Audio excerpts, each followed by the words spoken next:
전래동화 솥에 든 돈. 옛날 어느 고을에 가난한 선비 부부가 살고 있었어. 얼마나 가난한지 밥을 먹는 날보다 굶는 날이 더 많았지. 그래도 선비는 배고픈 내색도 않고 초라한 집안에서 하루 종일 글만 읽었어. 맹자왈 공자왈. 선비의 아내 역시 마음이 어질고 남편을 공경하는 마음이 지극해서 배가 고파도 아무 불평하지 않았어. 다만 바라는 게 있다면 선비가 하루빨리 과거에 급제하는 거였지. 그러던 어느 날이었어. 선비 집에 도둑이 들었거든.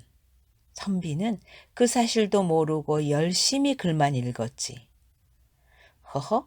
명색이 양반이라고 글을 제법 읽네 그려. 목소리도 그럭저럭 우렁차고. 도둑은 선비의 글 읽는 소리를 비웃으며 뭐 훔쳐갈 것이 없나 집안 여기저기를 뒤지기 시작했어. 그런데 감나가는 폐물이나 돈은 보이지 않고 먼지만 뿌옇게 앉아 있는 거야. 게다가 부엌을 들어가 봐도 쌀 한 톨 보이지 않고 솥뚜껑을 열어봐도 밥풀 하나 남아있지 않거든. 도둑이 아무리 생각해봐도 이 집은 아닌 거야. 뭐 가져가야 할 게 있어야 도둑 노릇을 하지. 도둑이 혀를 끌끌 차며 말했어. 밥솥에 누룽지도 없는 걸 보면 밥을 지어 먹은 지 꽤나 됐나 보네. 이거 안 됐다고 해야 하나 말아야 하나. 그거 참. 도둑은 너무나 어이가 없고 선비가 안 돼 보여 차마 그냥 돌아갈 수 없었어.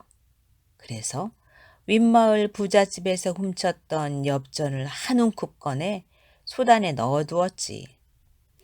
불쌍해서 도저히 그냥 갈 수가 없네. 사실 나도 먹고 살기가 힘들어 도둑질을 하지만 이 선비는 나보다도 더 못 먹고 사니 안 됐잖아. 얼마 안 되지만 이 돈으로 밥이나 한 끼 해두쇼. 세상에 별일도 다 있지. 도둑이 도둑질하러 갔다가 오히려 동냥을 해주고 가니 말이야. 어찌됐든 다음 날 아침 부엌으로 들어가는 선비 아내는 깜짝 놀라고 말았어. 솥 안에 적지 않은 엽전이 들어있었으니까. 물론 그 엽전은 도둑이 놓고 간 돈이었지. 선비의 아내는 차마 그 돈에 손댈 염두도 못 내고 선비를 불렀어. 여보, 어서 나와보세요. 어서요. 선비는 아내가 너무나 애타게 부르자 그를 읽다 말고 나가보았지. 그런데 아내의 표정을 보니까 놀란 표정이기도 하고 기쁜 표정이기도 하고 걱정스러운 표정이기도 하고 안심하는 표정이기도 한 거야. 그래서 물었어. 도대체 무슨 일인데 이 난리법석이요? 그러자 아내가 솥 안을 가리키며 대답했어. 솥 안에 돈이 들어있어요. 아마도 산신령님께서 우리의 딱한 처지를 불쌍히 여겨 돈을 넣어두신 게 분명해요. 그렇지 않아요? 제가 이 돈으로 얼른 쌀을 사서 맛있는 진지를 올릴 테니 잠시만 기다리세요. 아내가 수선을 피우며 밖으로 나가려 하자 선비는 엄한 표정으로 말했어. 그건 아니 될 일이요. 내 것이 아닌데 어찌 남의 돈에 함부로 손을 댄단 말이요. 난 괜찮으니 그 돈을 주인에게 돌려주도록 합시다. 그러고는 문에 이런 글을 써붙였어. 돈을 잃어버린 사람은 돈을 찾아가도록 하시오. 그날 저녁 지난밤 일이 궁금했던 도둑은 선비 집을 몰래 찾아가 보았어. 그런데 문에 이상한 글이 써 있는 거야. 도둑은 할 말을 잃고 말았지. 돈을 찾아가라고? 그렇게 어렵게 사는데도 돈을 돌려주려고 하다니.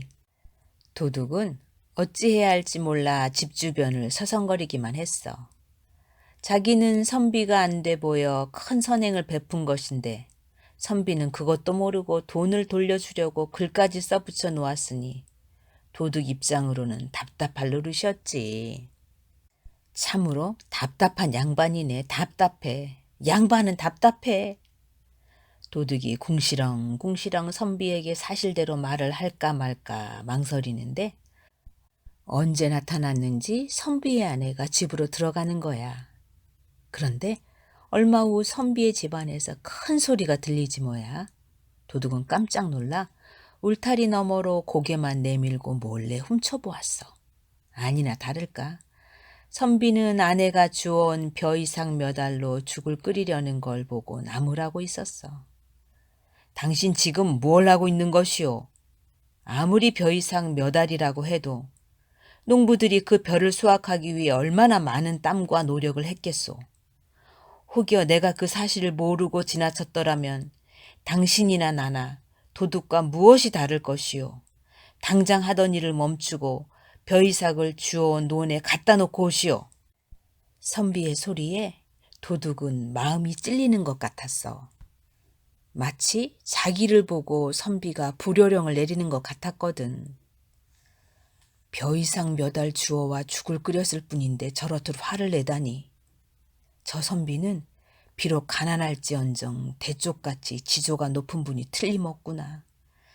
아무리 가난해도 남의 물건을 탐하지 않는 저 선비에 비하면 나는 남의 것을 훔치며 사는 도둑 생활이니 참으로 부끄럽구나. 도둑은 어느새 그렁그렁 눈가에 눈물이 맺혔어. 자신이 한없이 부끄럽고 창피해서 바위에 머리를 찍고 죽고 싶을 만큼 괴로웠거든. 저 선비의 말이 하나 그르지 않구나. 나도 오늘부터는 남의 물건을 탐하지 않고 정직하게 열심히 살아야 할 것이야. 이렇게 결심한 도둑은 다음 날 아침 일찍 선비를 찾아갔어. 그리고는 대뜸 무릎을 꿇고 그동안의 사정 이야기를 하고 선비의 처분만 기다렸지. 도둑의 이야기를 처음부터 끝까지 들은 선비는 난감한 표정을 감출 수 없었어. 비록 도둑이라고는 하나 지난 일을 반성하고 눈물까지 보이는데 이놈이 도둑이요 하고 관가에 끌고 갈 수도 없는 노릇이니까. 게다가 이제 열심히 노력하면서 살겠다고 비는데 나 몰라라 할 수도 없었지. 선비는 곰곰이 생각한 후에 도둑에게 말했어. 그럼 우리 집에 기거하면서 일을 하고 글을 배우도록 하는 건 어떻겠소? 대신에 그동안에 훔친 물건이나 돈은 모두 주인에게 돌려주시오. 그러자 도둑이 기쁜 표정으로 대답했어. 그렇게만 해주신다면 선비님 말씀대로 무조건 따르겠습니다. 그렇게 해서 도둑은 선비의 집에 머물면서 열심히 일하고 글 공부도 하게 되었어. 선비도 도둑이 열심히 일을 해 집안일에 보탬이 되니 큰 걱정 없이 전보다 더 글 공부에 매진할 수 있었지. 그렇게 몇 년이 지난 후 선비는 과거에 급제해 높은 벼슬에 올랐고 도둑은 어떻게 되었을까? 물론 도둑도 큰 벼슬은 아니었지만 벼슬길에 올라 두고두고 정직하게 한평생 잘 살았대.